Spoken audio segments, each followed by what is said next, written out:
There are wounds that do not bleed, wounds that do not cry out, wounds that linger like dim echoes in the chambers of memory. Among them, the quietest yet sharpest is the wound of a lost childhood. You may not remember the exact day it slipped from your hands, nor the exact moment innocence cracked, but somewhere between expectations and survival, you surrendered the small world that should have protected your early heart, and now as an adult you find yourself suffering without understanding why. The truth is simple and merciless. The foundation that should have held you was never allowed to form. Childhood is meant to be a place of safety where the mind learns that existence is not a threat. It is meant to be a sanctuary where joy teaches us trust, where gentleness teaches us connection, and where mistakes teach us that imperfection is allowed. But when this foundation is interrupted, by chaos, by responsibility, by silence, by emotional neglect, you grow not upward but around the wound. You learn to survive instead of live. And survival, though heroic, is not the same as living. When childhood is stolen, you become a child trapped inside an adult body, seeking warmth in cold rooms, seeking reassurance in indifferent faces, seeking softness in a world that never learned how to offer it. You carry fears you cannot name, anxieties that seem baseless, emptiness that arrives without invitation. Your suffering becomes a mystery, yet its origin lies in the earliest pages of your story. You lost childhood, and without it, the architecture of your inner world was built on trembling soil.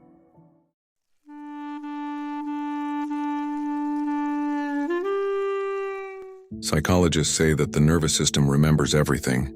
Even the moments you forget, it keeps as code, silent, encrypted, buried, yet active. When you lose childhood, your body grows older, but your emotional landscape freezes in time. You become an adult who reacts like a frightened child, a grown soul still negotiating safety that never arrived.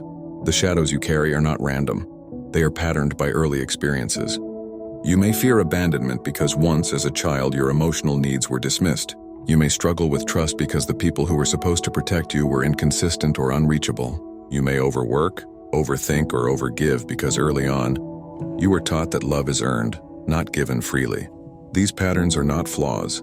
They are the psychological echoes of a childhood that never felt secure. The suffering becomes cyclical. You seek relationships that mirror the chaos you came from. You avoid vulnerability because vulnerability once cost you too much. You sabotage intimacy because closeness feels dangerous. You silence your emotions because expressing them once led to pain or shame. And beneath it all lies the quiet truth your mind avoids.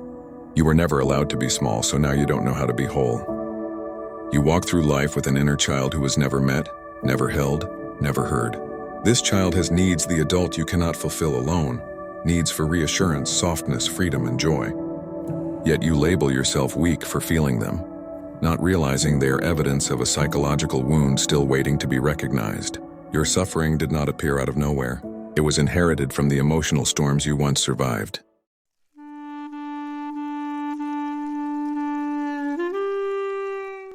Healing a lost childhood is not about going back in time. Time does not bend and memory does not obey desire. Instead, healing is a philosophical act, a reorientation of your relationship with your own story. It begins with acknowledging that the child you once were still exists within you, quiet yet persistent, waiting for the love they never received. To heal is to turn toward that child, not away from them. The paradox of suffering is that we try to escape it, yet escape only deepens the wound. Denial hardens us, avoidance fractures us. But presence, gentle, honest presence, allows us to meet the parts of ourselves that were abandoned long ago.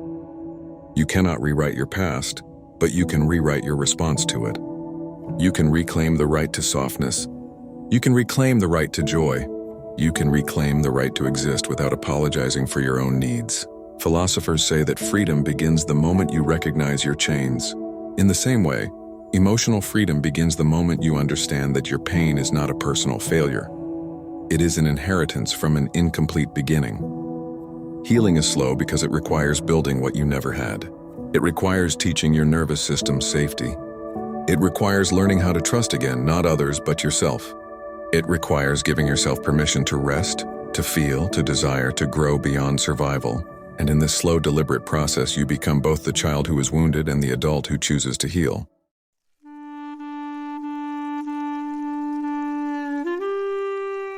There will come a moment quiet, unannounced when you realize you are no longer living from the wound but from the wisdom it gave you. This moment does not erase the past, but it transforms your relationship with it.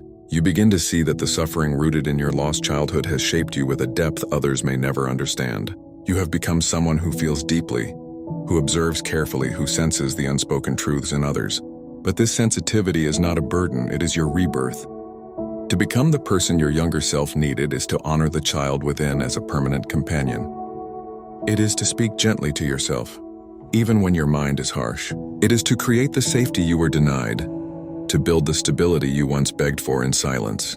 It is to offer yourself patience instead of punishment, compassion instead of criticism. Healing is not linear. Some days you will step forward, others you will fall back into old patterns. But every moment you choose tenderness over self-blame. You rewrite the fate that once seemed inevitable. You show the frightened child within you that life can be soft, that love can be real, and that suffering is not your destiny but your teacher.